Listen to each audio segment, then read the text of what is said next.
What keeps Washington County moving? In John Hunt's nearly 39 years in unincorporated Washington County, it's been his prized 1968 MGB MG Roadster. As I mentioned, I worked at Oregon Graduate Institute and then OHSU, and it was only about 5 miles away, and it was a great, easy commute. And the roads were always good.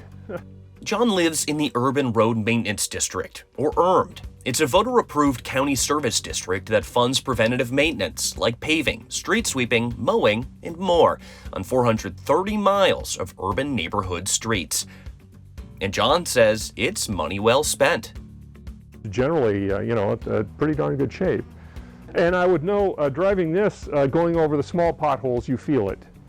The URMD isn't all about roads. It also supports biking and pedestrian improvements. Take Tina Ricks. The former soccer mom traded her minivan keys for a bicycle.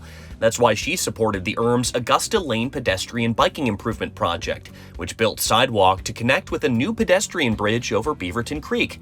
Tina wants to see the URMD further its record of supporting pedestrian and biking improvements.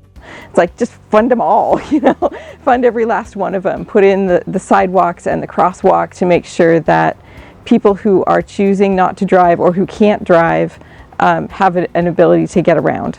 Former physician Beverly Drotter agrees. She walks as much as she can for her health and environment and says the URMD's pedestrian improvement projects have made it easier. I really, really appreciate the pedestrian projects. It's one of the things I love about the West Side. Blake Dye is a former member of the Urban Road Maintenance District Advisory Committee, the group of community members that makes recommendations about which pedestrian and biking improvements receive funding. So I will go and see, how those dollars were spent, and I'm always excited to see the connectivity that's happened with a new sidewalk and them being able to kind of put in new thoroughfares or putting in a crosswalk with a flashing signal. To these four and the thousands who live in the urban unincorporated area, whether driving, biking, walking, or rolling, the URMD is doing its part to keep Washington County moving.